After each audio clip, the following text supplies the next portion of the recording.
You already know who it is. JAH-ACE from JAH-ACE TV. What's going on, everybody? You already know what time it is, man. You know? Yeah, it's gonna be a good one today. I got two teachers coming up, man. One teacher from Rikers and one teacher from public school. We definitely gonna get into a lot of things here today, man. Show some love. My advice to everybody is subscribe right now. Definitely subscribe to the page and share this right now. Share the live to people that that might want to tune into this great content tonight. You might have some loved ones that's in the system. You might have some kids that's in regular public schools and regular schools, and we're gonna do some correlating today. So tune in, share the live, y'all. It's gonna be this definitely gonna be a nice show. And I salute everybody that that's coming in. Share it to your people, share it to your family. Cause we definitely about to go in on this one. Salute.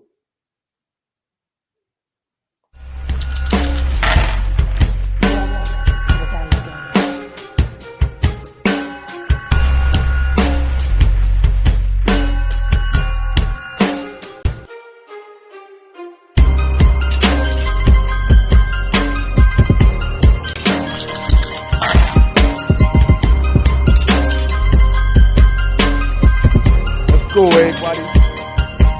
Yeah, live.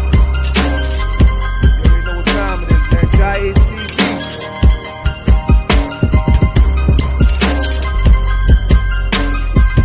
Oh, man, share it.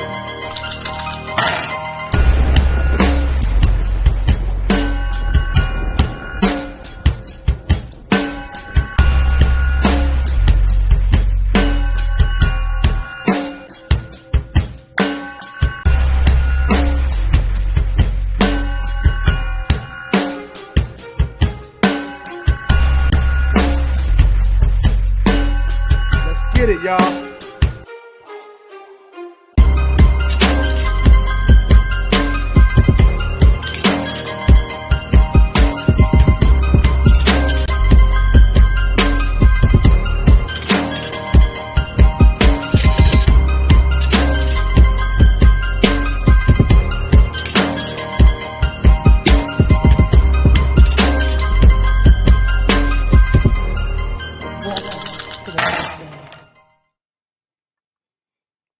Yeah, y'all already know what it is. JAH-ACE from JAH-ACE TV. Share the live to your peoples. As I bring up my guests, I got Helena in the building, and I got Professor Ed in the building. Without further ado, what's going on? Hey, Anthony, how are you? What's happening? King, what's up? Salute. You can hear me? Loud and clear, loud and clear. Yeah, man, it's a pleasure having I both of can't y'all. hear anything. Let me. Helena, could you hear me? Yes. All right, yeah. Hello, hello. I can hear you, man. Helena, can you hear him? Yes. Yes, I don't know what's going on his end, but talk to the people, tell everybody, something about yourself, like where you from and all that. Well, my name is Helena, and I'm from Bed-Stuy, do or die, 40 years.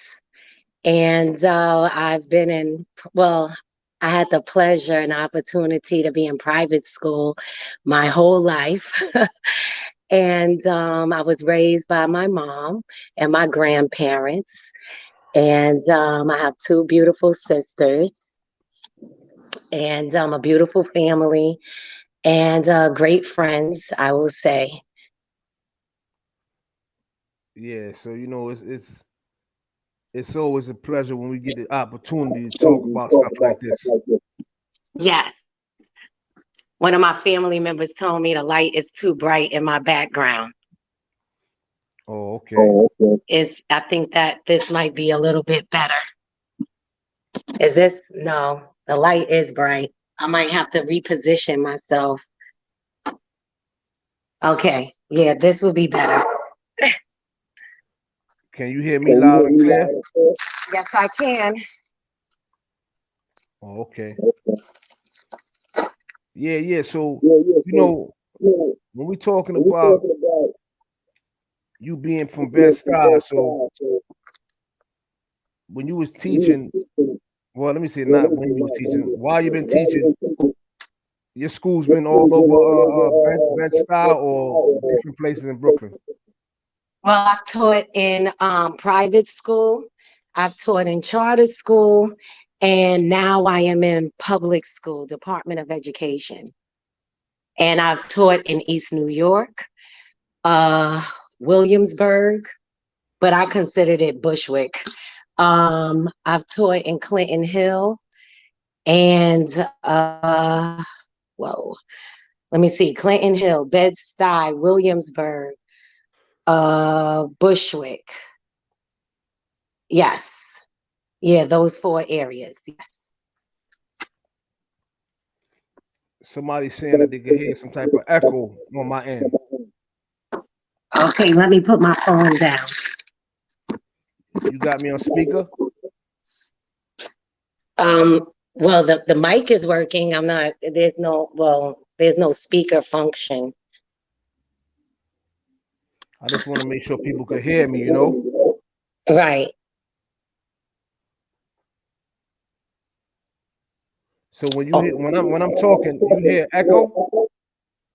No. My cousin said she can hear you clearly and she can hear me clearly. All right. Yeah, but see, somebody said when I speak only. Oh, she said you sound good. That's my cousin from Maryland. Hi, Anita. So how come somebody saying, hold on?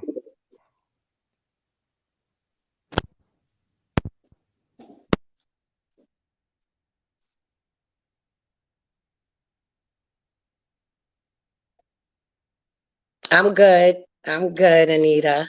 Anita, you need to move back to New York, Bed-Stuy. Leave Maryland.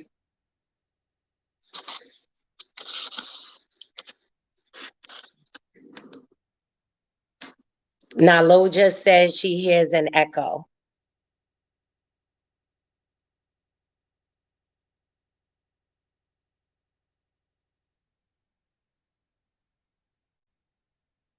My sister Corinne says she hears an echo when you talk.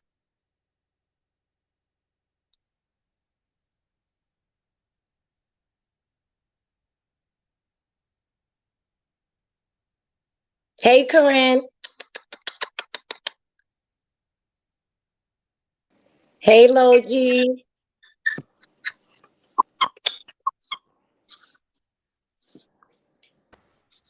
Yeah, Ed, how you doing, brother? I'm all right. I'm trying to I'm trying to make it work on the laptop, but I'm having some troubles right now. No, I'm saying I can hear you loud and clear, man. You can hear me now? Yeah, I can hear you loud and clear, you know. So can you introduce yourself to the people? Oh, was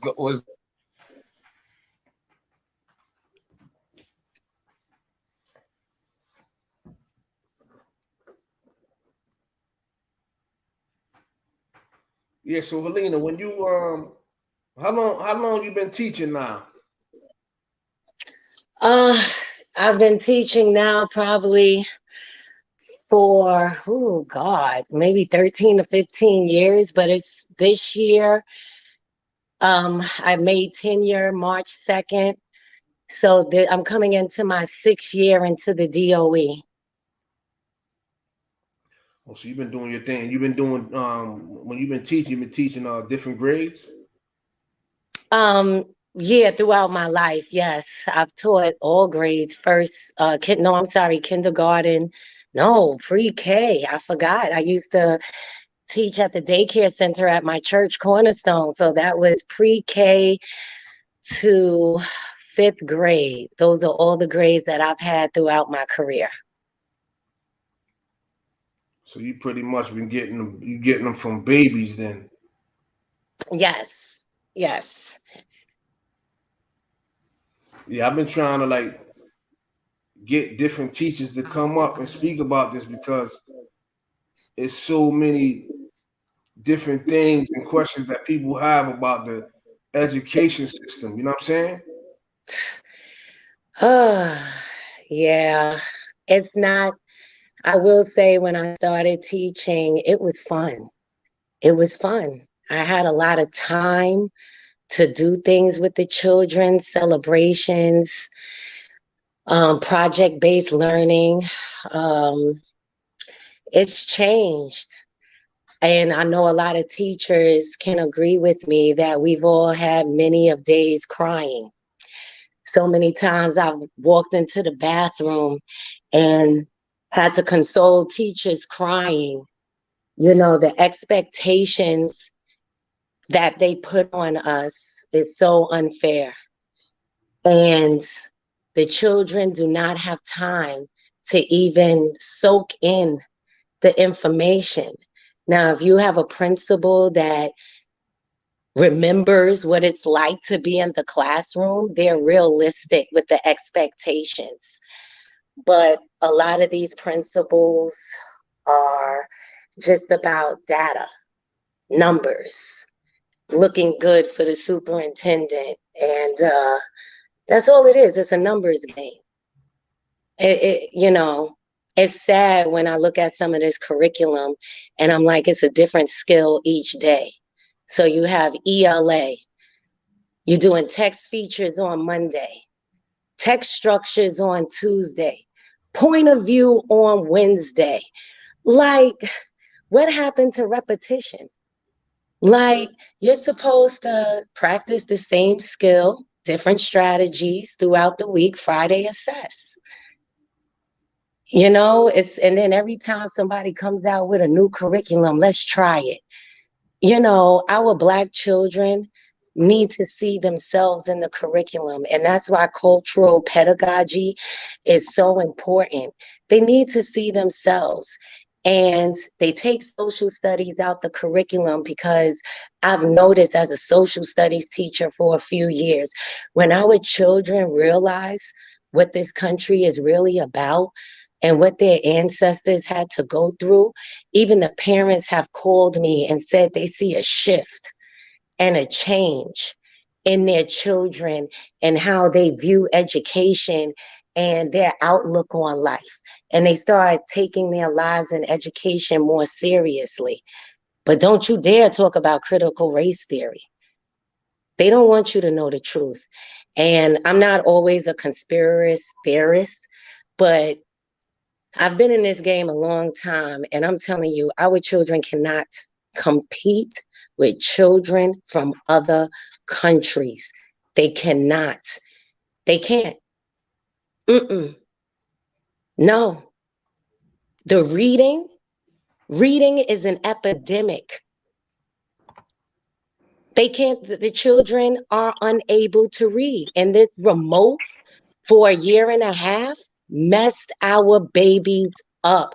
Our children are 2, 3 years behind the ball. I have 7 kids now who cannot read, 8, 9 years old on a pre-K, K reading level, and 6 who can read. And then we got to talk about the comprehension because it's one thing to read, but if you're not comprehending with your reading, that's smoke and mirrors. So you expect to start our babies up here to work back down to come back up the ladder. We need simplified curriculum where we can expand on their cognitive growth. We need math curriculum where they can practice a skill for more than just one day. And it needs to be project-based learning. When you're doing projects, the information tends to stick more. We need to stop rushing the teaching. I mean, by the time you teach, and then they want you to assess the children while you're teaching, and then you have to grade, and then you have to put the data in by a certain time. It's a lot. So technically, you're stopping the teaching in 20 minutes, and that's not enough time. It's not. And don't let me get on the parents, okay? Because these new age parents, grandparents who are 34, 35 years old, these new age grandparents and parents, I can tell what parents are working with their children. I can tell. These notices and book bags from September and it's March. The parents don't want to help the children with the homework. They don't read with their children. They don't help their babies. They expect everything to be on the teacher. We don't take these kids home. My mother worked 2 jobs, and I went to Concord Baptist Elementary School. I went to Bishop Lachlan. I went to St. Mark's Lutheran School. We had maybe about 8 homeworks a night. My mother used to say, okay, Helena, it's 11 o'clock. I'm just going to finish this homework for you. Don't tell your teacher. Like, we built that stamina. We had discipline. If I give my children 3 homeworks, Miss Robeson, Miss Robeson, I'm our children, they don't have it like we did. The whole game has changed. Teaching will never go back to what it's used to, and mediocrity is celebrated. Oh, the superintendent's coming through. It's all about the fluff. We got to have the bulletin boards looking pretty and our doors looking pretty and put expectations on the children's desks. I would get in trouble for probably a lot of the things that I'm saying, but it's true. It's all a show. It's not really about learning. Everything is about a show. You have principals that scared to talk to parents. Well, if you're scared to talk to parents, why are you in the neighborhood? Yo, Ed, What's going on? introduce yourself, brother. So Ja, thank you for having me. My name is Edison. I go by Professor Ed from time to time. Where you went, Ja? I can't see him anymore. Anthony. Don't worry about me. Just get ahead, brother. Okay, cool. Copy. All right, so yeah, basically, long story short, I'm from the South Bronx, born and raised. I'm 34 years old. I've been teaching justice involved youth um, in nonprofits, in public schools, mostly though, and in particular in jails and prisons. And I'm deeply curious about things like culture. I'm deeply curious about the question Angela Davis posed many decades ago. Can we have justice without punishment? Um, those are some of the things I care about. I care a ton. Anthony knows this. I care a ton about the hood. I care a ton about the streets, capital S. I think that the streets, I'll get into more of this a little later, Ja. You let me know, blah, blah, blah. But anyways, to actually, to say who I am, currently I teach um, uh, a class on Rikers Island. It's a philosophy class, and it's a brand new class, and it's fire. And I'm excited because, as the sister was just saying, Helena, we deserve quality education. That makes a big difference. And we deserve rigorous education. That ain't no 1, 2 homeworks. We might do 5 sometimes. You know why? Because we have to work in this country, as things happen to be. Sometimes, a lot of the times, twice as hard, 3 times as hard, 4 times as hard. And guess what? Everybody doesn't like school, but I try to tell people, ain't nothing more fly than being smart. Ain't nothing more fly than being smart. So I'm not really tricking you. Yeah, you might not like a ton of math classes. I mean, if you want to do something in finance, maybe. You may not like a ton of school, the way the structure is set up. But there's something deeply cool about learning. There's something deeply enriching for the soul about learning. Um, and sometimes you gotta say, anyways. So I teach this class on Rikers Island, and that's a little bit about me. Ja, Yo, so so how long you been teaching? I started tutoring when I started tutoring for the first time. Um, when I was like a senior in high school. I started tutoring, yeah, like in '06. I was tutoring in 2006. Wow, it feels like a long time ago now, but in 2006 I started tutoring justice involved youth and stuff like that. Um, then I went away to college in upstate New York. I came back and, I was doing like the Wall Street thing for a little bit. I was trying to do the business thing and I was like, no, this isn't it, you know. And so I went back to working at, I went to GOSO in Harlem, getting out and staying out, where they were trying to fight like recidivism. And then I went back to teaching a creative writing class on Rikers Island. And in between, when I went away for grad school, um, and I'm not trying to even brag, but I'm gonna say this because it's your show, and I'm gonna say this because I got to this is for the streets. And John knows this, but I went to Harvard University for grad school. Yeah, we could raise the roof. And this is for all the young kids in the streets, all the young kids in the hood that don't feel like education is for them. It absolutely is. We could do this at the best levels. We could do this at the highest levels. We just have to work hard and try and care. And I didn't go for no sports and nothing like that. I went on a full academic scholarship. You know what I'm saying? I'm not trying to flex. I'm not trying to brag. I think it's important. My man, Ja, you know him. My bro, Jay Nice, dude that I admire in many, many ways. One time we gave this talk, and Jay Nice went on the stage, and Jay Nice was bragging about, now this dude did 15 years in state prison. Ja, you know Nice, right? Can you speak, Ja? Are you there? What's up? I know who he is. Okay, copy. All right. Is this a conversation, right, Ja? Deep, deep. Nah. Um, so we had this talk, long story short, and he was on stage and he was bragging about all these things that he has now. And when we got done doing it, I was like, um, I think that everything you did was fire, except there was a moment when you were talking about all the things that you have now that you're out of prison and stuff, where it could come across as like the same materialistic that we hear oftentimes in hip hop. I got this, I got this, I got this, so maybe I'm better than y'all. I don't got no problem. We'll talk about hip hop and whatever, but this is a short way of me saying that could be misinterpreted.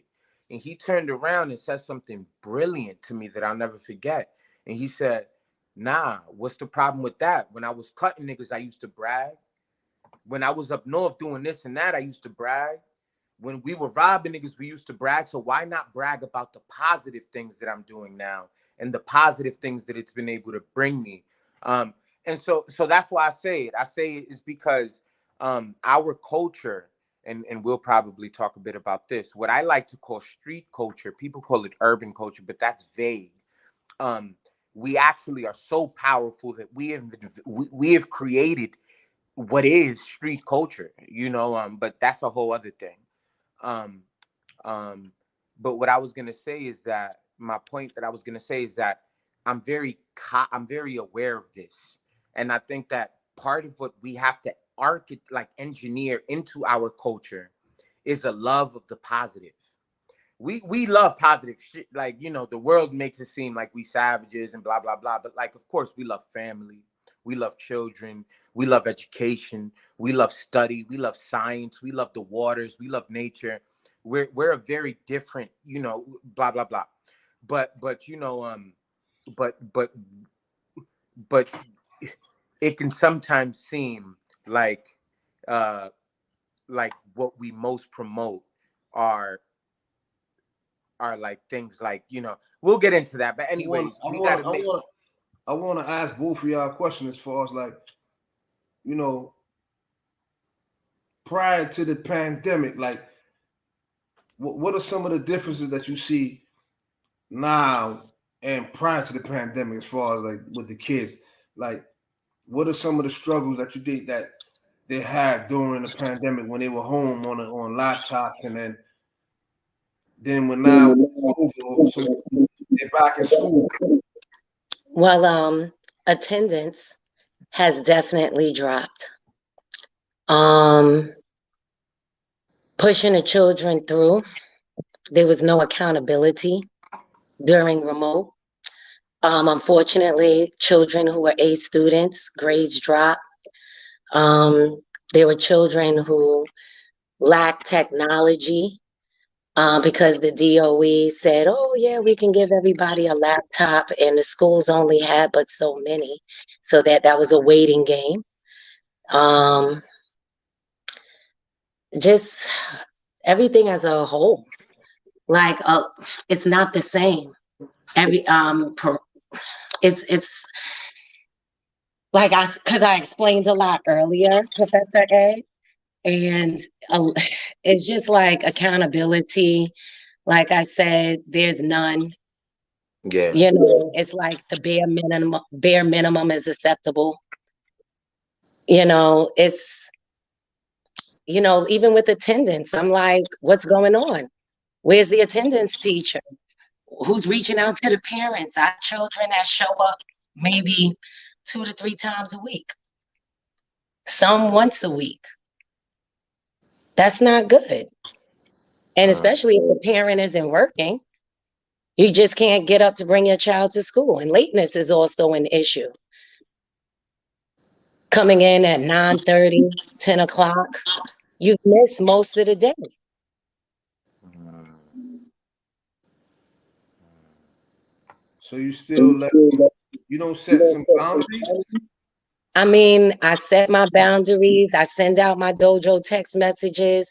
I'm a very transparent teacher. I have an open door policy. I text my parents personally. I say, don't call me after 10 o'clock. Everybody can reach out to me. So I'm involved. I'm there. I say, we need these children in school. Your child is so smart. He or she is doing great. I need to see this every day, mom or dad. I want to see you tomorrow. But like I said, other things are important. I've even had a parent one time will have a child miss school just to take them clothes shopping.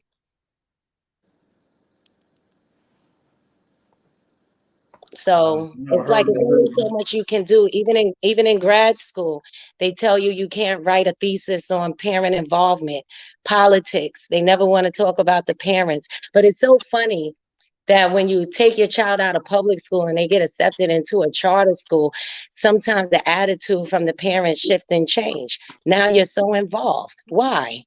uh, Why? And charter school is no better than public school. That's just a stereotype because I can tell you from personal experience, those children are robots. You can't talk, can't build on the learning, have to sit and star all day. If you do this, the teacher calling your parent, and those teachers work like dogs. Because I was at work from 6:45 to maybe 9, 10 o'clock at night. Don't have time to use the bathroom, 15-minute lunch break. It's straight abuse. Every time you get a break, you're sitting in a meeting. That's why I said it's anybody who wants to get into teaching, I would tell them it's not even worth it. It's not even worth it. You're barely keeping your head above water. And God forbid if you have an abusive AP or principal, that's another trial and tribulation you got to go through. It's not worth it. Professor Ed? How about you, Ed? I mean, the sister just said a ton of stuff that I um, agree with. Um, I hope that I hope that man, it's just so sad to me that so many educators feel that way because education is so critical. It's like the new civil rights issue. Um, and and you know, but that's a whole other thing. I would say that um, at the jail, programming is already tough. Because uh, it's so entangled in rules. So I mean, you know, it takes so I mean, you want me to respond to the after the pandemic question?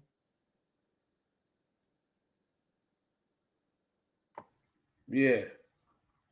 Okay. Um so the weird thing is that, like, I don't know if there was necessarily a huge shift in like education after the pandemic at the jail.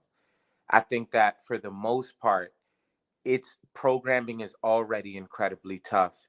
um, Education, like schooling, is already incredibly tough at the jail because it is so entangled in rules.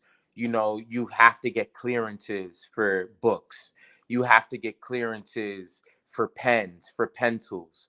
You have to, you have to, you have to get escorts from point A to point B, from point B to point C. You have to sort of, you got to engage with COs that might have questions about X or Y, or where's your tag, or where's this, or where's that, or where's blah blah blah. By the time you get to your unit, um, you're 40 minutes late, sometimes 45 minutes late, 30 minutes late, 10 minutes late. um, it's morning. Some people don't want to be bothered. It's morning, they're upset, they're aggravated, they angry. You know the whole gamut. you know um but for the viewers that don't know, this is an incredibly frustrating environment for young men, for young women, for transgendered folks, for just about anybody. you know um and I'm gonna say it all because I do believe that to none of us are free till we're all free. None of us are free till we're all free. So when it comes to the conditions at the jail, I don't discriminate against anybody. The jail is tough for everyone. You know what I'm saying? Um, and so there are a number of challenges, bro. There are a number of challenges when you're trying to go in there and you're trying to teach. um and the pandemic, one of the things about the pandemic was that, like, they instructed all service providers to, like, wear masks, to do all that. We had to do all of that so to keep the young folks, the young men, safe. But not much, there's not much movement, aside from the guards coming into the jail. There was a whole lot of beef about that, right? Like, a lot of guards that didn't want to get vaccinated. There there probably are varying opinions on vaccination, but this was a big issue at the jail. And so that was like a thing. You know what I'm saying? So you ever had any point where you ever afraid of your well being, like your safety, going into a hostile environment, not knowing what to expect? Yeah, I mean, I think, yeah, Ja, all the time. I think that, we live in a very interesting world today where you really can't say some things, you know, you know, the whole political correctness thing, right? Where people are out here for sometimes very good reasons, I believe, policing language. Sometimes it gets a little extreme. These are my opinions. Um, it's hard to say things sometimes, but, like, the truth is that it is scary. You know what I'm saying? Now, it's a little uncomfortable saying that in public, because what happens is that a person says, yo, it's a little scary walking through the island when you walking in RNDC, or when you walking in the Beacon, GRVC, buildings that can be incredibly violent sometimes. And there's a context to that, right? I'm not saying that the young folks, our people in there, right or wrong, are pathologically violent. There, there are conditions and a set of other things that kind of make things such. But beyond that, what I'm saying is, hell yeah, when I'm walking through those corridors sometimes, because I know what it is, I feel a little nervousness. There's a lot of tricks in there. Things come out of everywhere, and before you know it, you could be a victim to something. But for the most part, I'm just me. You know what I'm saying? I wave at people. I treat people with dignity. Um, I'm always carrying around my book and my big chart. So, I don't think they really want no static with me. But Josh, show love to people. I see folks walking around, and on Rikers, they're not walking around like shackled up, or like in handcuffs unless you're like status. Like if you're high influence, you might be walking around with the mittens on, so you don't attack. I mean, you don't spit on people. They do all those kind of things. But for the most part, in RNDC, for example, people are walking around like just regular. And there's a CEO that's guiding them, right? So like I'm walking through those same hallways, right? So say, for example, a dude on the island confused me for this is a thing that I've worried about in the past. Say a dude confused me. Oh, that's that nigga from Webster. Or that's that dude from here. And try to do something funny. No, I'm not actually. That's not me at all. You know what I'm saying? But things can happen. And so yeah, there's stuff to worry about. But for the most part, I just show love. You know what I'm saying? How you doing, champ? People be asking me questions about the books that I'm carrying. This one dude one time said a funny joke. I had my Harvard sweater on and I'm walking in my next class. And he goes, this dude, older dude walking with a CO in front of him. He's walking with a group of other detainees. He goes, oh, really? You went to Harvard? I said, yes, I did. He said, that's funny. I never saw you then. He just kept it pushing. And it was kind of it was one of those are like the beautiful moments. I remember one time at GRVC, this dude came back from court, young black brother came back from court. He had just got hit with like 15 for one charge. He said, you don't even want to know my time for the other charge. 15 for one charge. And he was asking me about the class that I had just got done teaching. That day we were talking about Allegory of the Cave. Which is some Plato. We do Plato. We do Franz Kafka. We do Toni Morrison. We do Stanley Tookie Williams. We do Jay-Z. Um, um, we do Asada. Well, we can't do Asada Shakur. We can't do some of those people because obviously they there's a ban on books. In case we didn't know that, you know what I'm saying, which is nuts. But this is the way this is the way things run. But the thing is, the dude started asking me questions and stuff, and he was just like, man, he wrote down the name of the book and he said, I'm gonna try to read that, and if I see you before I could get the book, you got to give me a copy. And I was like, yo, deal, whatever. And it was just a nice exchange that might have meant something for his day. So it's interesting because yes, the answer is I get nervous sometimes, but sometimes I have very, very beautiful engagements with folks that just remind me of why I'm there. You know what I'm saying? Like,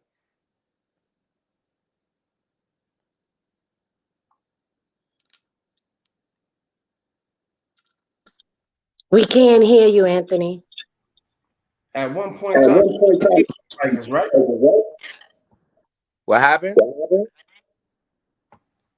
I said at one time I wanted to teach at Rikers, right?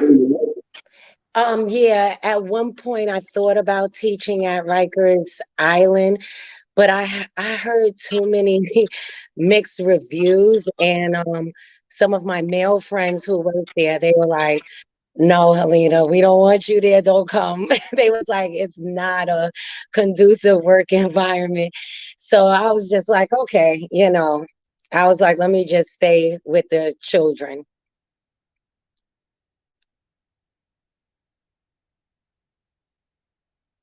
And you have to think about your safety. I'm my mother's only child, so I have to think about that too. So Yeah, I asked that question because I know that you definitely would have been impactful in that environment because your whole disposition and aura. I think that you could teach anywhere. well, I've taught a lot of places. I've even thought about teaching overseas. I have two friends now who are teaching in Dubai, and they love it. They haven't even come back over here really to the United States. If things were different, if I didn't meet Ricky and if my mother's health was more up to par, maybe I would have tried it. Um, But as a teacher, you always think, about different ways and different avenues, you can have success. That's natural. I know a lot of my teacher friends now, including myself, we're even thinking about alternatives to teaching, like other jobs that maybe we can go to, outside of the classroom, because working in the classroom is so demanding. So demanding. I have a cousin, Dana. She's a homeschool teacher here in Brooklyn. And that's where you have to go to different children's homes and, teach the curriculum the, teacher provides. And she says she really enjoys it. She loves it. She doesn't have to deal with a lot of the classroom expectations.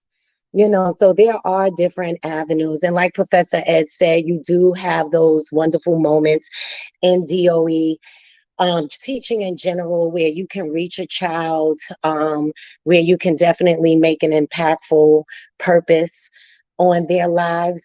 I have children now who I've had since first grade who are now in college, and they still say, "Hi, Miss Roberson, how are you? How you doing?" And they tell me what they're studying and what their future plans are. And it makes you feel good. Some of my students from High Leadership Charter School in East New York that I had in fourth and fifth grade, they DM me. They tell me, "Oh, Miss Roberson, you was the best social studies teacher. Thank you for letting me know about my history and who I am." And, that makes you feel good. And I take snapshots of those messages, because sometimes you can get so depressed and downtrodden. Those text messages gives you a pick me up, and it makes you feel good, and it reminds you of why you came into this field in the first place.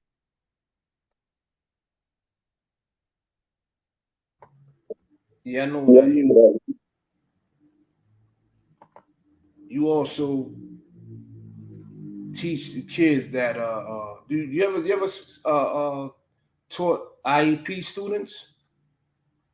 It doesn't matter if you're a general education or a special education student, you're going to have children with some type of special need, whether it be speech, processing, um, maybe emotionally disturbed. I've had them all. I've had them all. I even, as a general education teacher, um, I've even had children who don't even speak the language in the classroom. And, you have to make sure that you do the translations to the best of your ability. That's it. Those are those teachers that want to go out of their way. It all depends. Everybody's not going to do that. But you just have to be prepared for anything. As a teacher, you just have to be equipped for anything and everything So what is an at any IEP? I don't know. An IEP is an individual educational plan. Um, Basically, the child, let's say, because I'm not a special ed teacher, so I'm going to try to break it down as simplified as possible. The child is doing the same thing, is learning the same thing that the other children are learning in the classroom, but basically is modified.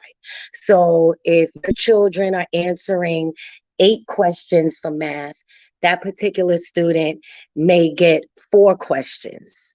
Okay. They may have a para.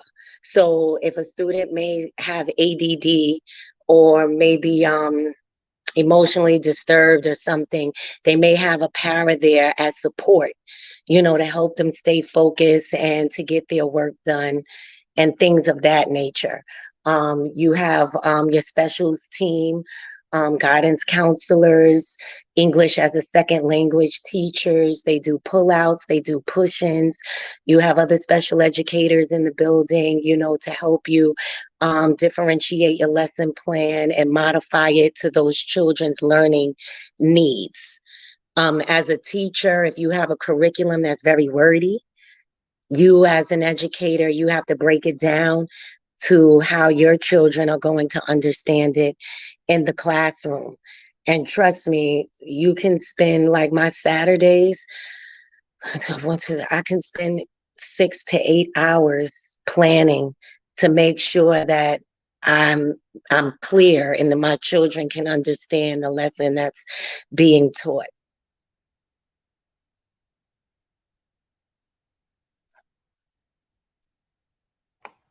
Yeah, I just wanted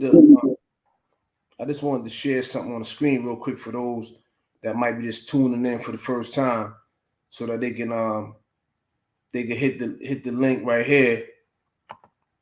Definitely subscribe to JAH-ACE TV. It's real simple. You just go to my YouTube channel and hit that subscribe button. Because I like to have new subscribers, so everybody can be in tune to the different things that I got coming up. And I'm seeing new people in here today, and I definitely want to see them hit that subscribe button, man. So let me ask y'all something real quick. When y'all see this right here, right, I want to show you guys something real quick. You see this, what comes to mind?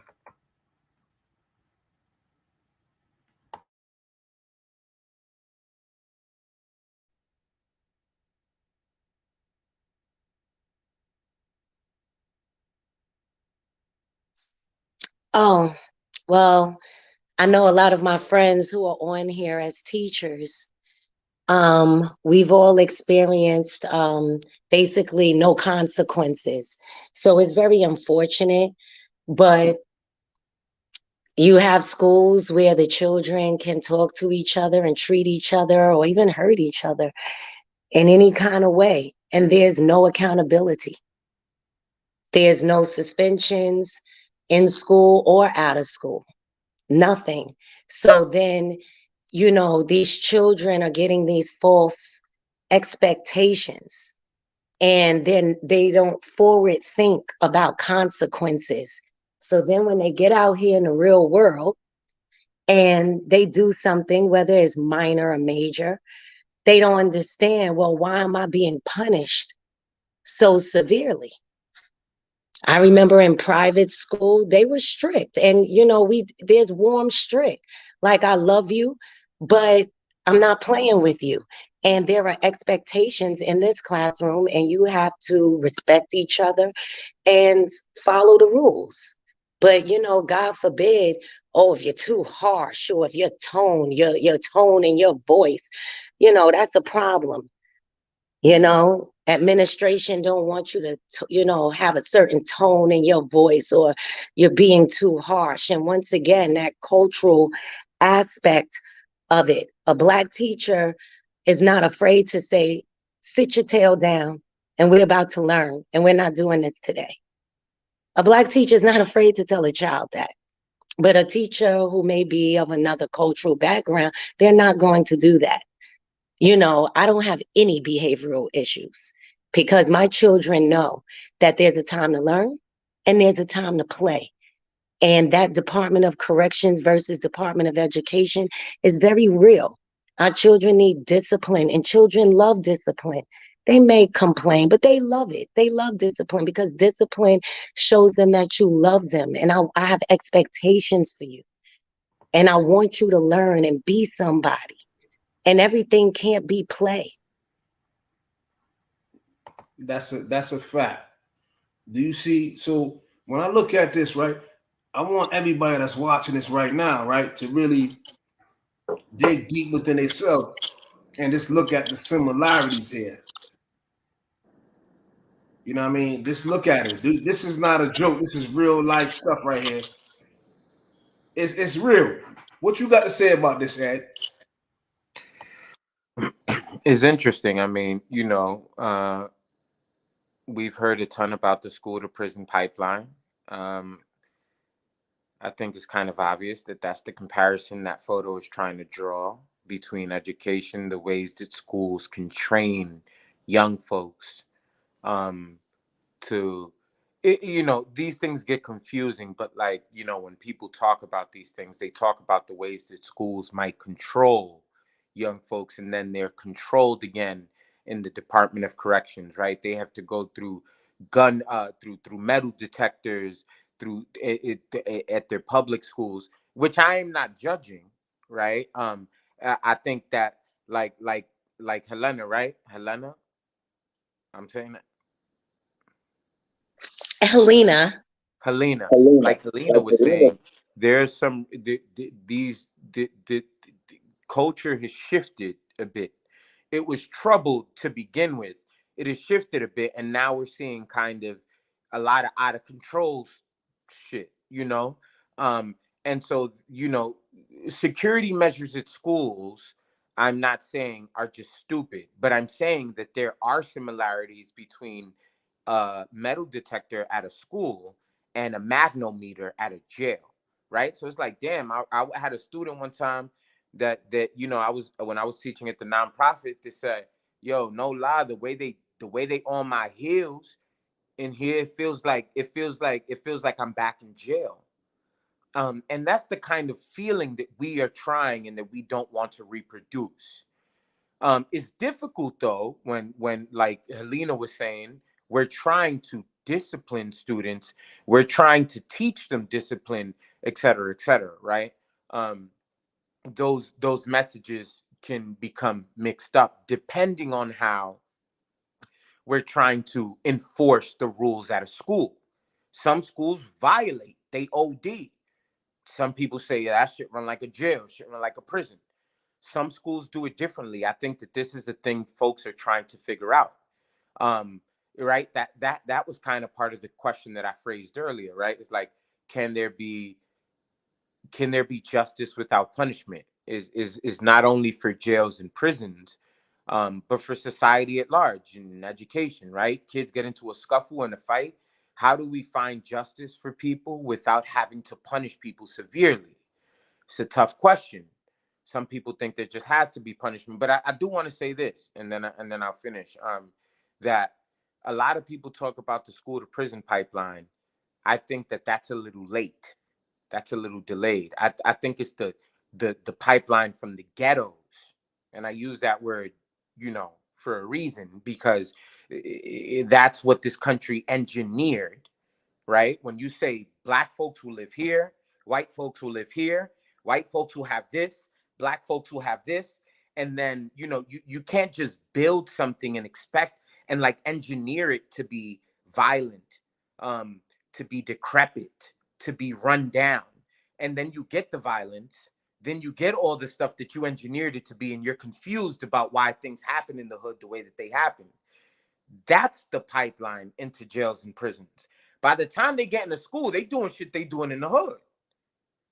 And now we're just asking teachers to try to teach them better sometimes, to try to be their mom that might not be really doing it at the crib, to try to be their dad that might not really be doing it at the crib if they have a mom or dad. But let's not get this confused. This started exactly where they meant for this to start. You know, in the ghettos. You put all the factories there, you put the liquor stores there, you put the rundown schools, you make it incredibly difficult to get gainful employment, and then you see what happens. People start turning up because nobody want to be broke. Nobody want to live in shambles and dirt in around industry.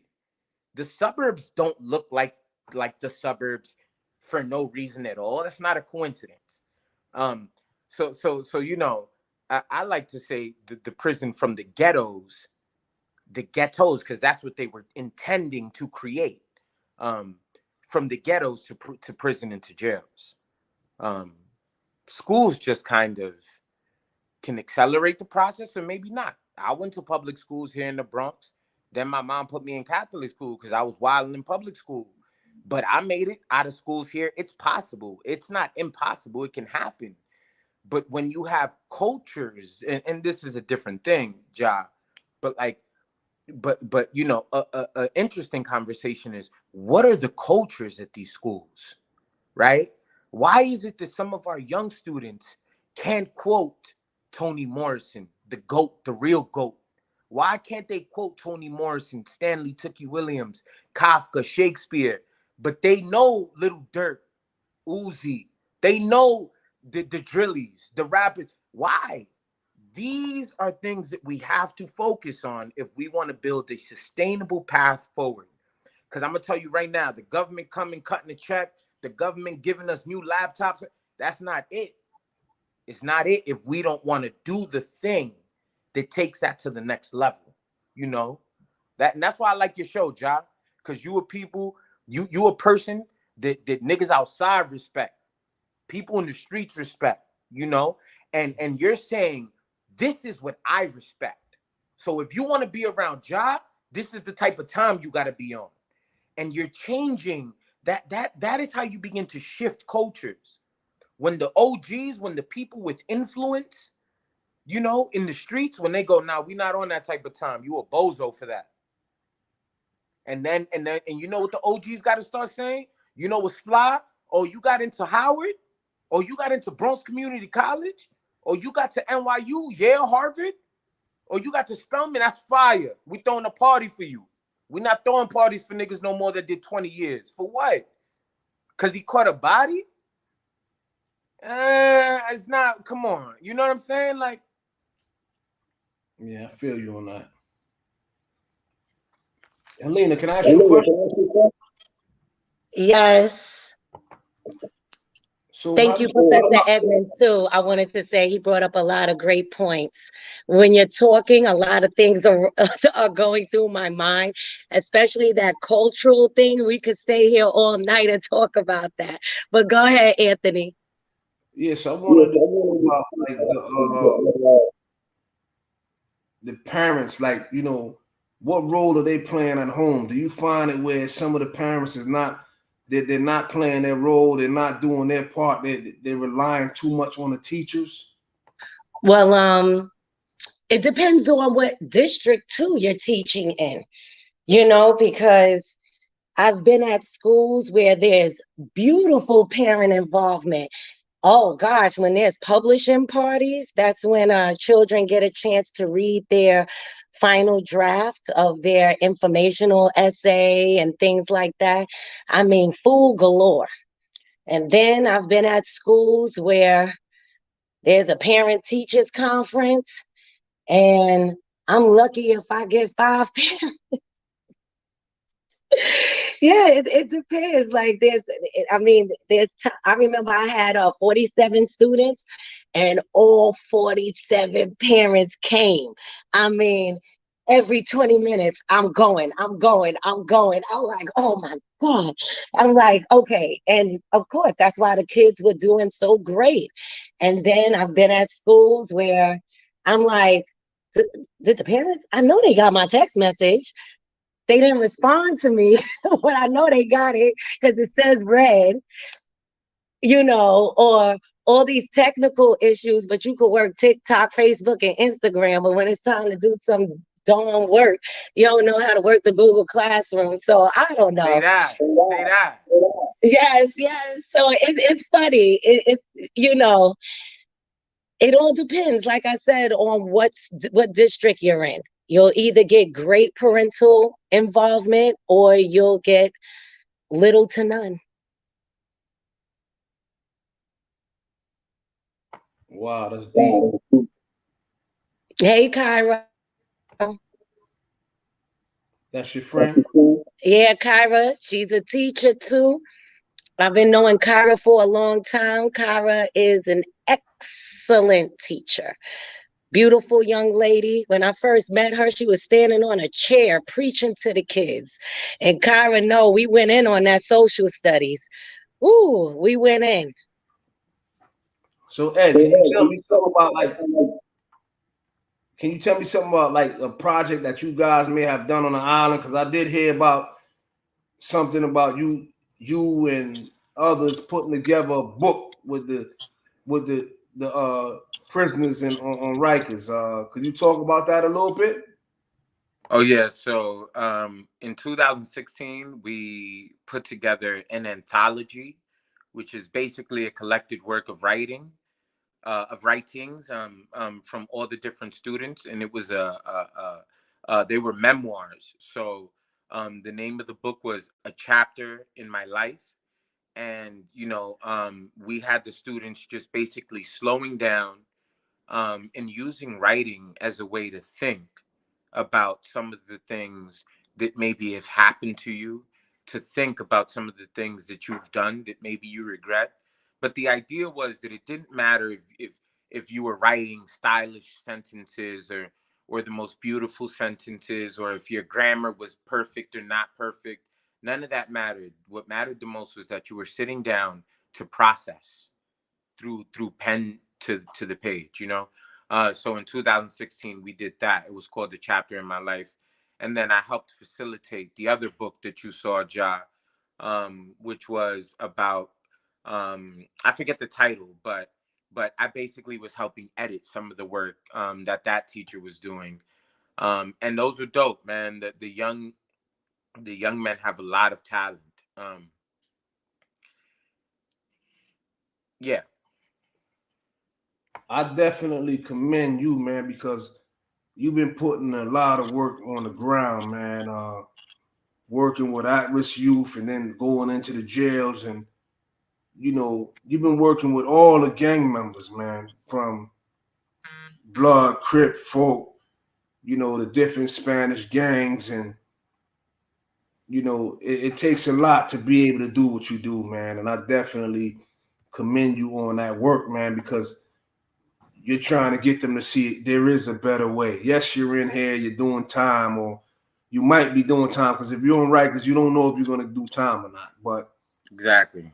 and I know you come across some guys that's locked up for serious crimes. So for you to try, Absolutely. so for you to try to put education, at the forefront, that is a major thing, man, because so many people give up on, getting their diploma and all that. And I know that you've seen some of your students get diplomas since you've been on Rikers. Absolutely. Some of my students have been preparing for the task exam, which is basically the high school equivalency exam, which is basically the GED. You know, now they call it the task. I think they may be going back to calling it the GED soon. But everyone doesn't love education, and that's fair. Everybody don't love school, that's fair. But I tell I tell my students that at least having a high school diploma um, better prepares you to sort of deal in the world today. Is really hard to do much, to do anything without at least a high school diploma. So I push them. One, I'm always pushing education, because again, I don't think, there's so much rhetoric these days. There's so much college. There's so many hustlers online. You know, everybody's hustling something online. So one of the things that has become popular is this idea that, like, you don't need college, school. They say it in all these different slick ways, and I agree with I agree with some of the feeling that you don't have to go and spend 100K uh, to be a person that deserves meaningful employment, so on and so forth. But what's getting lost in between, right? What's lost in the sauce is like this idea that you don't need education. That's crazy. I disagree with that entirely. I think that education makes the soul rich, not the money. None of that is ever gonna do it.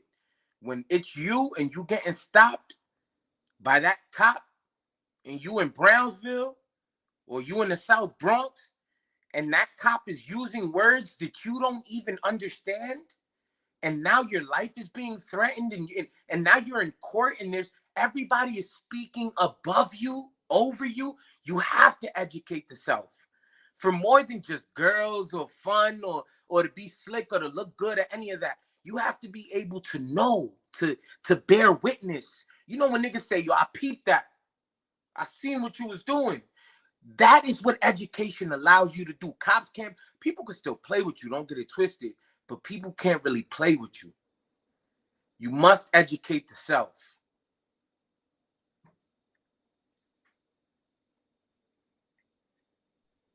I agree. I was just talking to your brother today, Anthony, and we were talking about education. And I said, at some point in time, you have to sit and learn something at some point. Even if you don't want to go to school, a trade, you still have to learn. You still have to sit there and learn and allow someone to educate you. And yo, also listen. By the way, I also look. The bottom line is too. You're not gonna get everybody right. You're not gonna win every fight. For some of my students, I got to keep it real with some of my students. If you want to go back to the streets, that's fine. But who's a better actor in the streets? The person that's very smart and in the streets, the person that knows how to communicate, the person that knows how to do basic arithmetic, except the person that knows how to use words, the person that knows how to negotiate, or the shallow, dumb, I don't like to use the word dumb a lot, but like the person that doesn't know much in the streets, who's better prepared for the streets? There's just not many scenarios where being smarter is not better. You get what I'm saying? It's crazy. Yeah, so one of the things that when I wanted to put this together, I thought of both of you two individuals, because I know how passionate y'all are about what y'all do. You know what I'm saying? It's important. And people need to know that, black people are intelligent, man. You know what I'm saying? Because I'm tired of, everything when it comes down to people being smart, people being intelligent. They always attaching it to like somebody that's not one of us. And it ain't really no race thing, but I'm just calling it what it is, man. We got some great, powerful minds. And we got to stop, like, not promoting ourselves and not uplifting each other, man. We down each other a little too much when we supposed to. People supposed to want to come up on here right now and be able to hear y'all build. Because what y'all doing is major. Y'all in charge of people's lives right now. Like every day when y'all go and do what y'all do, and even in my profession, I take it serious because I'm in charge of people's lives every day. Ed, you've been around me. You know what I do, bro. I take it very serious. So That's why I was showing you love, Job, because what we need more folks, right? That have the credibility in the streets. First of all, we need more educators like Helena. That's just a fact. But we knew that before we even started this conversation, right? But beyond, and we need to pay them more too. But we need more people in the streets with influence that are saying the things that you are saying. That's straight down, up and down what it is. We need more people in the streets with influence that are saying you got to go to school or you're not valid around here. If we don't have more of those people, then the fight is going to be very, very, very hard. As y'all know, New York City is turned up. Young kids out here wilding. Anyways, that's a whole different thing. So do you believe that? So being that you do what you're doing, and Ed, and you're on Rikers right now, and Helena, she's in the public school system, and you seeing it like music plays a major part. So I know some of your students, Helena, they're big on the music and they know all the lyrics. And Ed, you actually come across some of the drill rappers that's incarcerated. So let's talk about how their music impact some of her kids. Well, Ja, this is, there's a ton to say about this. A ton to say about this. All right, I'm gonna address this one right here. Then And hold on, Ed, and I understand that it's art, right?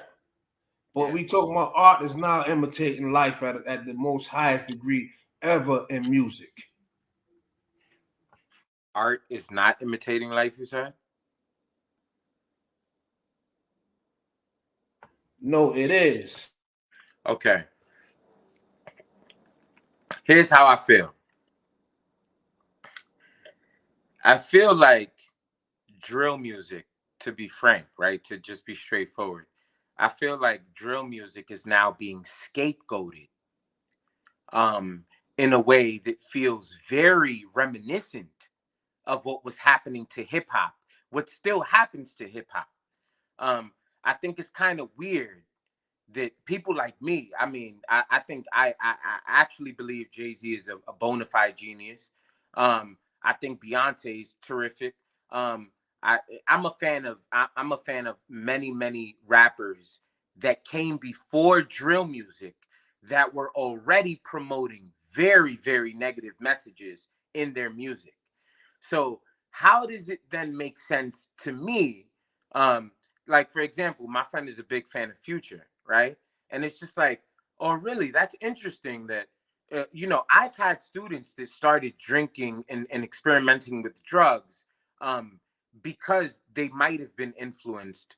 Some of them were like really big fans of Future. I don't think that I don't think that there's a one-to-one relationship between Future's music and people doing drugs. But I think that if we're going to say that drill music is influencing everyone and wreaking havoc on everyone, that I think that opens up the conversation to say, then what has been the impact of people like Future, like the Migos, like Hove, like Biggie, like Pop? It never was. There was a time when hip hop was different, but that's not the time that the people that are blaming drill music. That's not the time that they're asking for back. You know what I'm saying? Now I do think that drill music is a little unique. I do think that they feel like in order for the lyrics to be authentic, blah blah blah, yeah, in order to be real on real demon time, in order to this and that, you got to go do some of the stuff. Um, they have taken it. They have taken it to another level. I get that, but Biggie and Pac died from violence. Um, I mean, this has just been happening so long that it feels to me kind of incredible. It just feels hypocritical to stop the buck at drill rappers. They're inventive, they're creative, they're trying to find a way out. They're young. I teach some of these people's favorite drill rappers. They're young, they're very mature, they don't have great mentorship, they don't necessarily see ways out. Why are they all of a sudden then the people that are ruining everything? Why is the mayor calling for drill music to be banned? Why aren't we banning Quentin Tarantino? Why aren't we talking about some of the misogyny in Shakespeare? You know, in Shakespeare, in literature, today's literature. It's just, to me, it feels like hip hop was always on trial because they were young, black, successful men talking about things that were crazy too. We have to address the culture. Hip hop has always been on trial. I was always defending hip hop. Drill is on trial now for very good reasons. They be wilding out. It's stupid. I asked some of them, why would you put that in a song? And you know what they say? Some of them have said, you're right. I won't do that again. People grow. People make mistakes. It's crazy to me that people from the streets, they claim to be from the streets, are like, fuck the drill rappers, bearing they garbage. If they're garbage, then what were Biggie and Pop? They didn't die from old age. Violence isn't a novelty in hip hop. I mean, that's absurd to me. If we bail on our young people, if we say fuck y'all to the drill rappers, then who do they have? Now they should be held accountable too. We gotta find a way to hold them accountable. They wilding out. I say that all the time. Y'all bugging. Y'all bugging. You know you can't be doing. And why would you talk about beef that you have on YouTube, on IG Live? I've sat across from attorneys that pull out discoveries and are like, listen, this is why your student is going to prison. This is happening to people even beyond drill music. Let's talk about, Casanova. Happy birthday to him. Another very good person that I've done work with that I think is impactful in the community.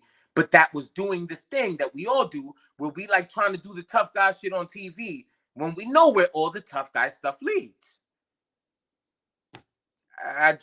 My thing is, let's hold the drill rappers accountable. Let's be great mentors to them. But they didn't create violence. 16-year-olds in 2022 did not create violence. And by the way, neither did hip hop rappers. I mean, America's been doing violent shit before hip hop was even a thing. Well, I had asked that question because I knew that it was going to get you hyped. That was a setup. So that was the one hype one. I you know, it's just sad to see the way people they be wilding, man. It's just difficult, but it's like, damn, everybody gives up on them, and they 15, 14, 16. You know, the brain, the science shows the brain isn't fully developed.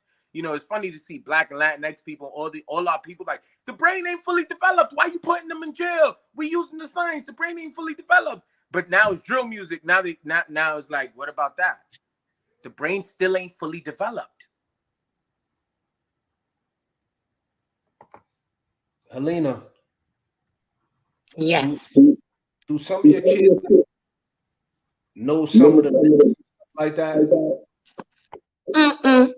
No, they too, they so cute. They teach me all the new dances. I have to watch all the YouTube videos and practice dances in the bathroom and the bedroom so I could keep up with them. And they like, look, Miss Robertson, you could do this. I'm like, look, right now, if I get on the floor, I'm not going to get back up. You know, because we have our dance parties and, you know, they want to show me all the latest moves. But they're not too concerned about things like that. Like at the end of the day, when we, you know, we're cooling down, they're asking me to put on Teen Titans or Inspector Gadget or, you know, something like that. You know, they're still children. You'll be surprised, even the fifth graders. Yeah, they want to watch cartoons and things of that nature, and they love Kids Bop. And if Kids Bop is the thing. So my babies are not that old enough to really interpret, I don't think, what's really being said too much. Helena, I wanted to show you something because you broke down something. What is this called right here? Oh yes, we were talking about that last night. My experiences with charter schools. Like I told you, I've been in private school my whole life, and even in public school, you know, you have to be quiet and respectful walking through the hallways because other teachers are teaching or maybe testing.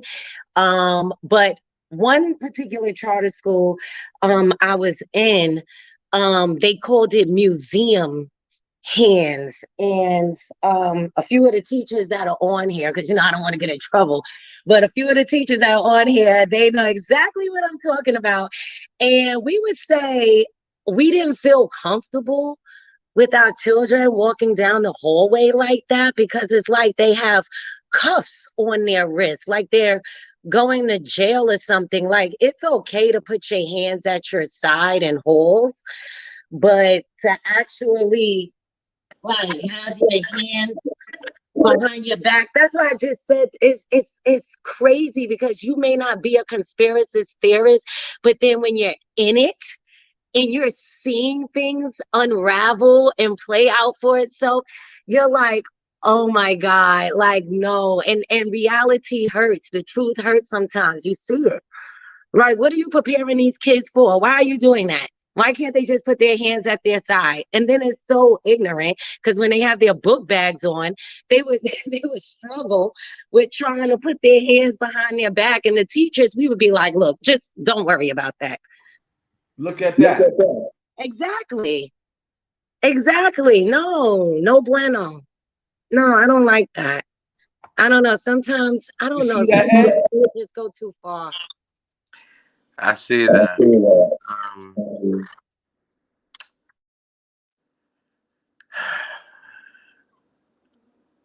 You know, I don't know, Ja. Like I think Helena just said something that that made me think. Is like sometimes you could not be into conspiracies or anything, and you see some things, and you're like, damn, you know, it'll make you think. It'll make you pause. Um, I wouldn't think it's a super conspiracy or super weird if they were sort of in different ways grooming our young folks, these school systems, for something like jail. But I think that at the end of the day, Ja, and at the end of the day, Helena, we need to always remind our young folks that they have agency, they have power, they can act, you know? So you could hold your hands like that in a boardroom signing a deal, or you can hold your hands like that in a jail. The world might try to push you in one direction, but that's not necessarily the direction that you have to end up in. We have to make better decisions. You know what I'm saying? Some of us are going to end up in that system. They going to stop us. They going to do all the funny shit. Da, da, da, da, da. But like y'all were talking about the young drill rappers, a lot of the young stuff, a lot of the young dumb stuff, we cannot afford to continue doing. You know what I'm saying? Like, because then you're going to be holding your hands like that, not in a school, not in a cafeteria, not in a boardroom, not outside, not in a park, in jail, in prison. You know what I'm saying? So, you could be you could have a lab coat on and be a butcher. You could have a lab coat on and be a doctor. You decide. You know what I'm saying? And what I used to tell my children all the time, because I wear my shirts, and they say, "Oh, Miss Robertson, you're from Bed-Stuy. You're from Bed-Stuy." Yes, but you don't have to let that define you. I'm like, I'm from Bed-Stuy. I come from a single parent household, and my mother tried the best she could, and I still did what I had to do. And a lot of our male teachers would tell our students the same thing. I'm from Bushwick, I'm from Brownsville, you know, and I'm standing here in front of you. If I can do it, you can do it. And it's facts. It's all facts based. You have to want to do it. There you go. There you go. Yeah, I want to show you. Always showing because I always like to see. I always like the people to get vivid, pictures of what's going on around here for those that want to be blind and don't want to accept reality for what it is, so that they can see what's really going on.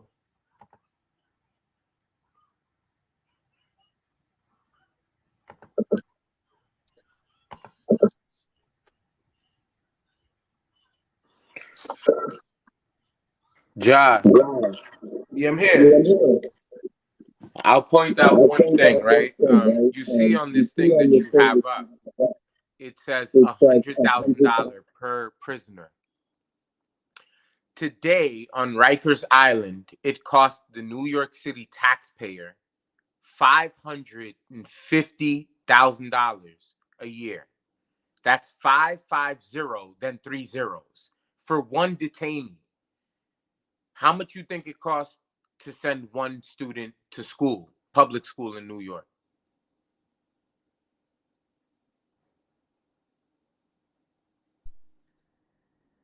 Answer that. I'm trying to remember I give you that. I give you that. It's 21,000.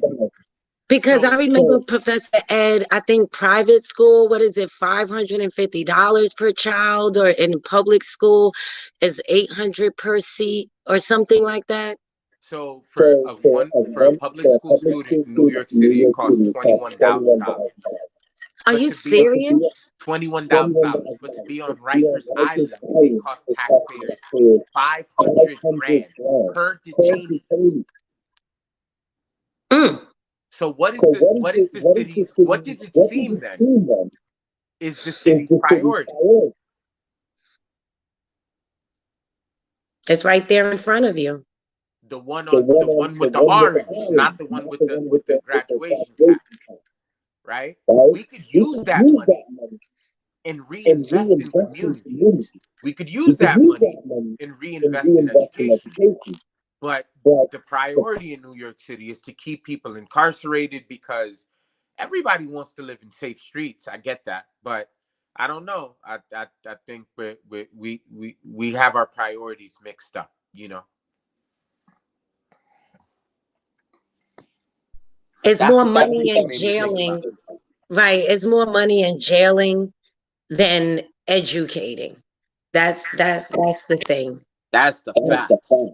And that's sad. That's really sad. And like I just sit back and think about how our ancestors like went through hell and hot water in this country just to get an education. You'll get killed if you could read. Mm. And it's like what happened? What happened to that passion to want to better yourself and do more and be better? It's like don't let it go down in vain. We fought this country tooth and nail for equal opportunities in education, and it's just going to be squandered. Squandered. And I'm not going to be one of those people to disrespect my ancestors. And I'm not going to do it. And when I have my child, like my mother, Joan, everybody know who Joan is. Like my mother used to say, we don't raise no dummies. And she would tell me, college is, you're not going to sit up in here and say it's not an option. She said, you going. I don't care if you major in art. But she said, your tail is going to college. Yeah, it's like no, you're disrespecting your ancestors, you're disrespecting everything we stood up for, that we fought this racist behind country for, and then look how people are acting. And Look how Helena, you're treating your own children. you make a lot of beautiful points, and we got to get back to that, right? We do got to get back to the parenting, the encouraging us, the discipline for us to go education, be productive, etc., etc. I do also want to say that although I think it is very important that we hold like we work with our young folks so that they're productive, that we teach them discipline and all the good stuff, that this country also, I think about Malcolm X, and I think about how Malcolm X wanted to be a lawyer. And I think about how Malcolm X had this white teacher that told him, what do you, even as they recognized that he was one of the brighter students, maybe if not the brightest student in the class, this one student, this teacher that he was actually, very fond of, young Malcolm. Um, um, Malcolm X said to him that he wanted to be a lawyer. And the teacher said, laughed at him. And Malcolm was like, like, what's so funny?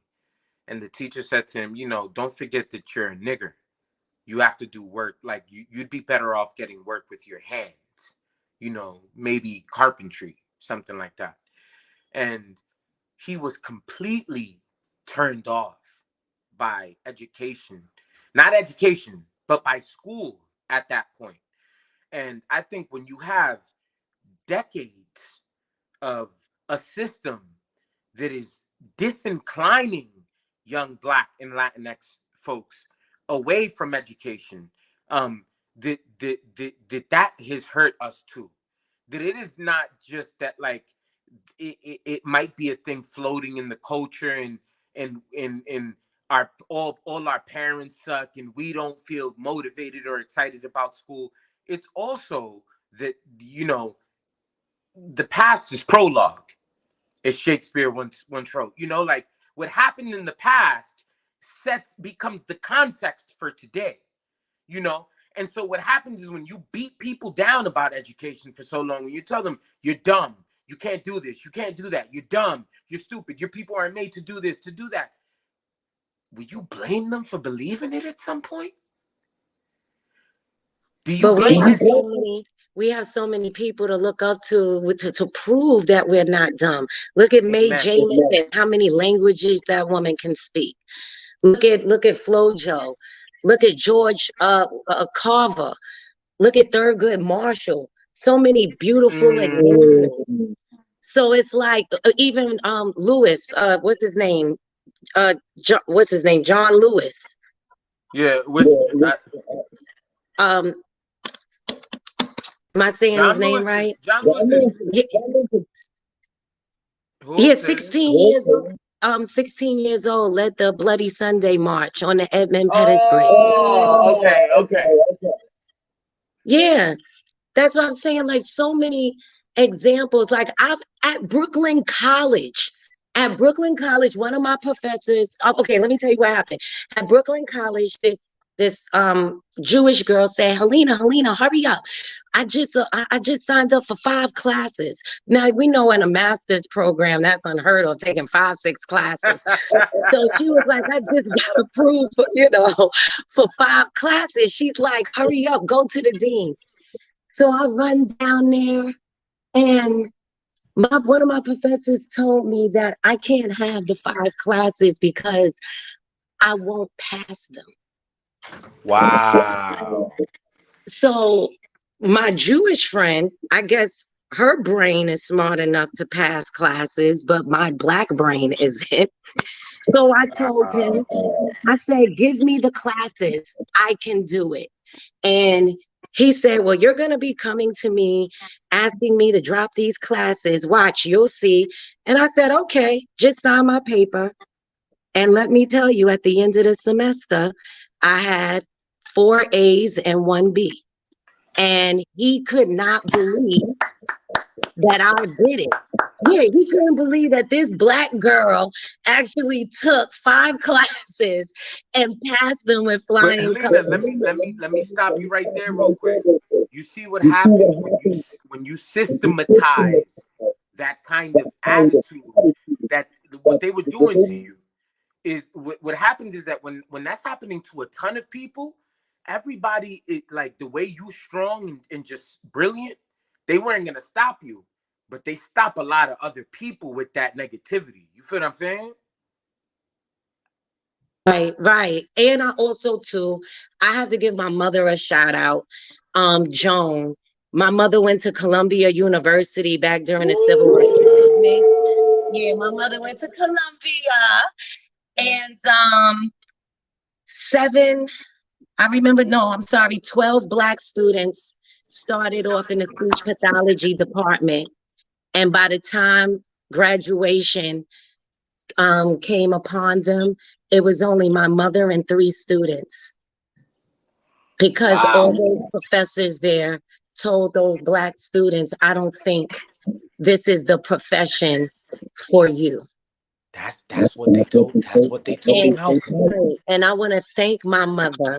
I thank her for having that drive and that will, because she installed that in me. You're not going to tell me what I can't do. No, especially a Caucasian person is definitely not going to tell me what I can and can't do. I'm going to show you what I can do on my own. Right. Not anybody listening to this, Black, white, yellow, red, never let anyone tell you what your path is and what you are supposed to achieve based on the color of your skin. You don't do that. That's unacceptable. And I hope that everybody that's listening to this too, who plan on having children or already have children, are inspired and see why it's so important to work with your children. You want your children to be successful. And this is why it's important to teach them and to help educate them and to reiterate what the teacher is doing at home. Amen. Oh, Anthony. What's going on? It's 9:35. Tomorrow is Fun Day Friday. I know, right? Big close out in a minute. Yes. I just want to do something real quick. So I wanted to, I don't know if you know this, but you ever heard Khalif Browder? Who? Khalif Browder. You can't go past this without speaking about him. Okay. So, Ed, would you like to just let her know and let the other people that maybe they heard about him, just give a little brief synopsis on who he is? Khalif Browder. Khalif Browder was a young, it's echoing for some reason, but he was a young black boy from the Bronx who got stopped one night coming back from a party. The cops were alleging that he had stolen a backpack. The cops had no evidence of this. They were going off of hearsay. Khalif Browder was taken from jail to Rikers Island, again for a crime that he maintained he was innocent of having. He was claiming that he was innocent. He wasn't guilty of any criminal wrongdoing at all. Jai, your other camera's on. Khalif Browder ends up spending 3 years on Rikers Island. During these 3 years, he was denied medicine. He was, abused by COs. He was also,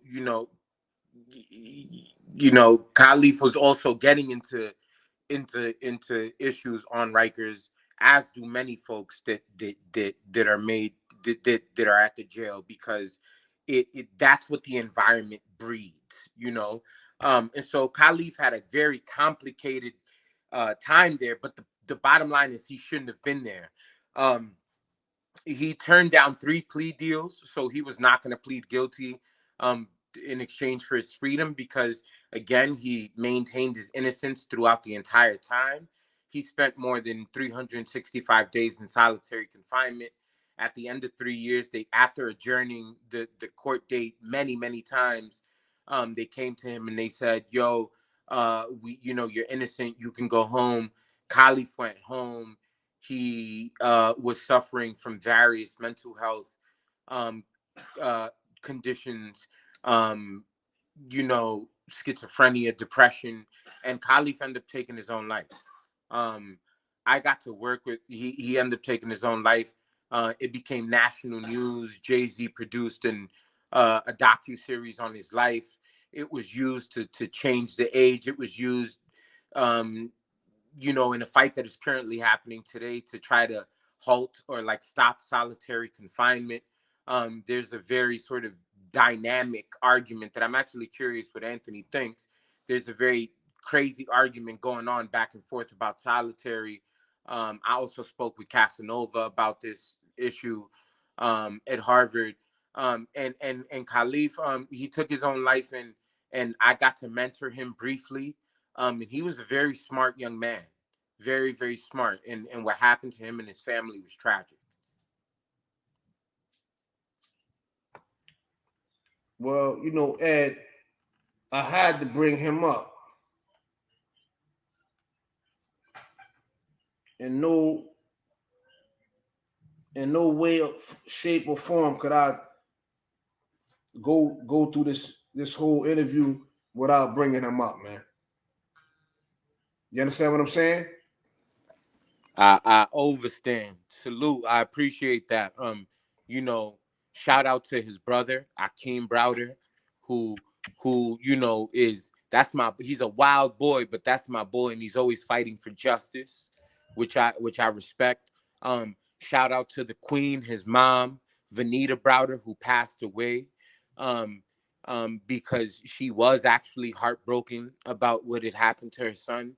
And shout out to Khalif, who was a regular ass kid who didn't want the world. He didn't want interviews with Oprah. He didn't want interviews with Mark Lamont Hill. He didn't want TV time. He was a regular kid who just wanted to go to his own prom. He was a regular kid who liked anime, who liked Dragon Ball Z. And he didn't want anything special. He wanted more than anything, not bills or policies in his name. He wanted to be alive. So there's never a way to right that wrong. So Helena, just so you know, you may have seen a picture. Maybe when you see his picture, you'll know who he is. This is a picture of him. Oh, okay. Yeah, the story sounded kind of familiar, but yeah, now I know who you're talking about. So Professor Ed worked very close with his family and things of that nature. So in no way or fashion could I have him up here and not bring that up, because there's a lot of stuff that goes on Rikers Island where some of the detainees are getting beat down, some of them are being killed, but you never hear it make the news. It's just that his situation, he happened to make the news. You see what I'm saying? But this is happening every day. There's other people that's getting beat down just like him, to the point where once he was released, as Ed can tell you, he was no longer any good mentally once he was released after 3 years of getting beat, stomped out by the Rikers Island correctional officers, who should have been more or less trying to help him get his stuff together, help him, do better and be properly prepared for society. No, they beat him to the point where he no longer wanted to live. So I know both of you guys gotta go. You got things you gotta do. But before we close out, I just wanted to thank both of y'all for even coming up on the platform, first of all, and just spending time with me and being able to let the people know that there are people that still care about, the future, because y'all in control of the future right now. The things that y'all doing right now. So I'm thankful to have y'all. Ja, I want to say I appreciate you bringing me on your platform. I don't really do many of these interviews, but because I think I don't have too many of these. There's a few good brothers that I know.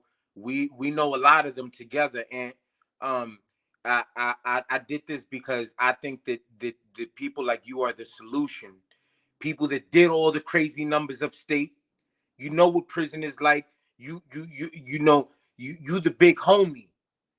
You got to set the rules. You got to create the new rules. We have to redefine our culture. You know what I'm saying? And it's gonna start with people like you and people like Helena. I'm sorry.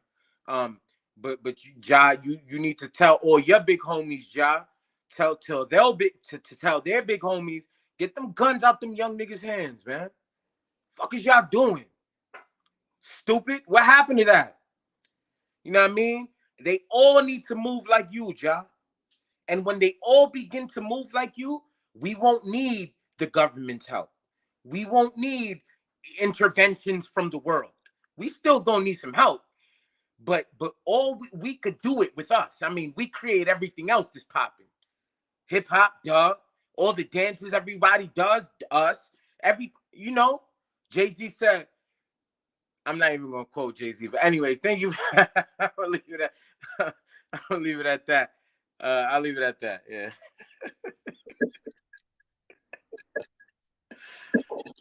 Go ahead, Helena. Yes, no, Anthony, I wanted to thank you. I was a little nervous, but I'm glad I came on here. Professor Ed, you were very insightful. Thank you so much. Um, yes, Anthony, I will say that from where you've been to where you are now, you have, I mean, man, you have come such a long way, Anthony. I'm so proud of you. I love you dearly. And a lot of these brothers coming out of the system, there's no excuse.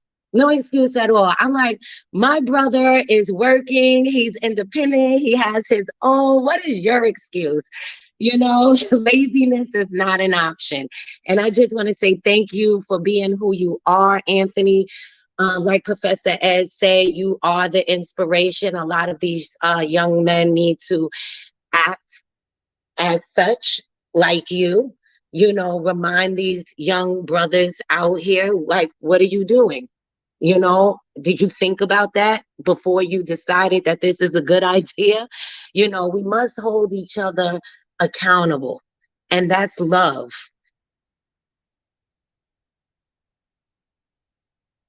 That was a beautiful way to end that, Helena. Thank you. Thank you. And I thank for you, over and over and over again. And I'm gonna continue to be in touch with y'all. And let's just keep each other in prayer at the same time, because it's definitely tough out here for everybody. But before y'all leave, I just wanted to show this one more time. This right here. I just wanted to show this one more time so that the people that just came in or that was watching or whatever, so they can see what we're dealing with right now. And like, this is a continued battle that we're being faced with right now. This is real. The school to prison pipeline is very real. Look at the 2 school buses. It's the same thing. The cafeteria, mess hall, however you want to name it. Look at the trains. They're serving the same thing. So I'm gonna leave everybody with this one, man. The 5 P's. The 5 P's. Proper preparation prevents poor performance. So Ed, get that to your students. Proper preparation prevents poor performance. I'm gonna give it to them, man. Listen. This is the last thing I'll say. I'm hopeful about our future. I meet people like Helena. I meet people like you, Aunt. I'm very hopeful about our future. We have brilliant people, and shout out to all the people in the comments. I see people saying they agreed. Yo, shout out to all. We have a community. That's powerful. We have answers. That's powerful. And if we don't have all the answers yet, we can think about them. We can figure this out. I'm very hopeful about our future. Just keep doing what we do. Thank y'all. Good night.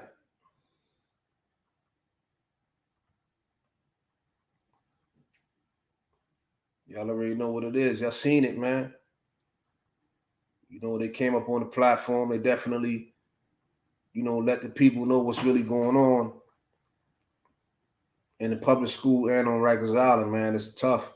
It ain't easy. It's a hard job, but they go in there every day, regardless of what. They go in there and they trying to, push education and letting our people know that don't give up.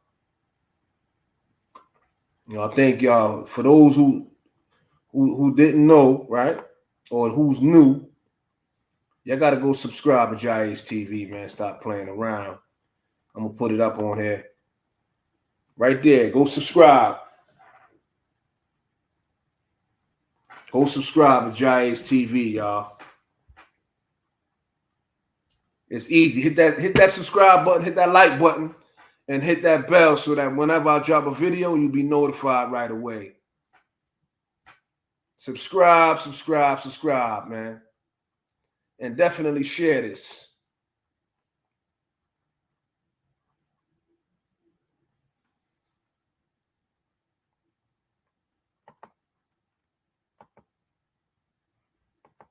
Stay blessed, everybody.